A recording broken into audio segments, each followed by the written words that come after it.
With The Surgeon and then The Apprentice, respectively, please tell us when Boston homicide detective Jane Rizzoli and then chief medical examiner Dr. Maura Isles first walked into your imagination. Um, I didn't write Rizzoli and Isles, the first Rizzoli and Isles book, until 2001. Jane came first. Jane came in a book called The Surgeon, and she was not even the major character there. She was a minor character because it was about it was sort of a medical thriller, serial killer combination. And Jane was one of the detectives who was working the case of this serial killer. And I thought she was going to die. I just thought, oh, you're a throwaway character. I don't need to make you likable. You just come in and do your thing and be a bitch. And then when you die, we won't feel bad. But as the story went on, this is the thing about secondary characters. They develop without you thinking about them. They happen on their own. So you're not thinking too hard about them. And they acquire these characteristics that feel very organic because they happened on their own. So as I was writing the story, I realized that Jane was really interesting. She's the only female cop in this 12-person homicide unit, which was really realistic for Boston PD at the time. People didn't like her. She always has this chip on her shoulder for good reason, because they were ignoring her. She grew up with brothers, so she's used to kind of fighting back. And by the time I got to the scene where I was going to kill her, and if you read the story, you'll know where that scene is, I couldn't do it. I just thought, I like you too much. I respect you. I may not like you as a person. I may not want to hang out with you, but I respect you. So she survived. And I finished the book, and my agent said, well, what's next? And I said, well, I'm really kind of curious about Jane. What happens to her next? So that's how the second book came about, which was The Apprentice. It was because I wanted to find out, does Jane Rizzoli ever fall in love? Does she ever get happy? And that's when Maura Isles came in as a secondary character. Again, not somebody I thought was going to be continuing. And in fact, when she walked in, she was a big mystery to me. I didn't understand her. She had this shield. I just knew that she was very, very cool, very intellectual, and very standoffish. So by the end of that story, I wanted to delve into her. I thought, well, who is the real Maura Isles? And that's how the series began. Why did you feel Boston was the perfect city to base the show in? Okay, so I live in Maine, and we don't have enough murders here to set a serial killer series in Maine. We just don't. So Boston is the nearest town to me, and I decided to use Boston because it was easy enough for me to drive down there and do research if I needed to. I imagine, like so many peers we've talked to on the show that do series, when Jane and Maura started to come to life in your mind on the page, they had their own personalities, they had their own voices, and so forth. Yeah, I mean their voices are very distinct. Jane she's like a lot of female cops I know. She's very aggressive. She's very to the point. She's not going to mince words. And Maura is really like me. I don't, I'm a very shy, almost antisocial person.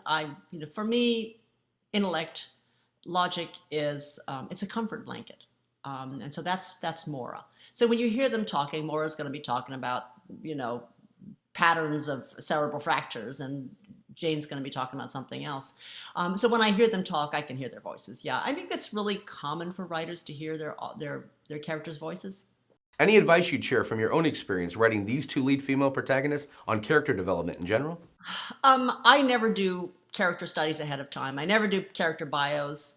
I find that those are just there's that's as interesting as reading like a college application. They're not a lot of fun. So my idea is that a good character is like a real person. They're people that you don't know anything about except for their sex, their age, their race, and maybe you know their profession. So it's like meeting somebody for the first time. And in the course of the year that it takes to write the story, that's how you figure them out, because they start to say things, they start to do things, and they define themselves. I never feel, like I need to know everything about a character when I start, because I know it will eventually show up somewhere on the page. Now that may change. I mean, there may be a lot of morphs, there may be a lot of changing of that person as you're writing. I've actually had a character go from a man to a woman halfway through the book. So yeah, they can even do sex changes, but you feel your way through it. And in a way, it's telling you that my first drafts are really crap. They're just because I don't know what's going on until I finish the first draft. I know there are writers to do that, but I can't. Every time I've tried to follow a detailed outline. It always falls apart. Never works.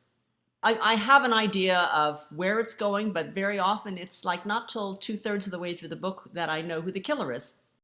Wow, fascinating. Over books that follow, like The Sinner, Body Double, and Vanish, we meet some creepy antagonists. Do they first have to scare you on the page before you know they're going to scare readers? Well, first of all, everybody thinks I write bloody books, but I really don't because you almost never see the violence on the page. The blood comes in the operating room or the autopsy room where people are just doing their jobs, and that's realistic. You have to see blood there.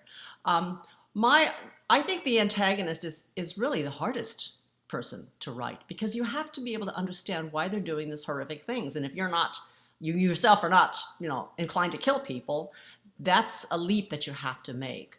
So for Warren Hoyt, who was the villain in The Surgeon, I had to get into his head, and that was really kind of a creepy place to be.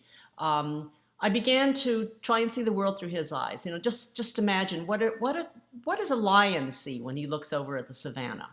He sees prey. So how do you go about your day-to-day life as the lion, as the hunter? You walk through a mall, you look at people and you think, which ones would I kill? Which ones are vulnerable? Which ones could I actually take down? So that's I think what you really have to do is get in their heads. It's not a comfortable place to be, but once you really have that connection with the killer, it's easy to write their point of view. Well, the villain body double is kind of, I don't want to mention that person's name. I mean, the real villain and body double. Yeah, that's one of those cases where there were several endings and you only found the killer at the last ending. I think that what I found with body double was that there is a hidden killer, but then there are also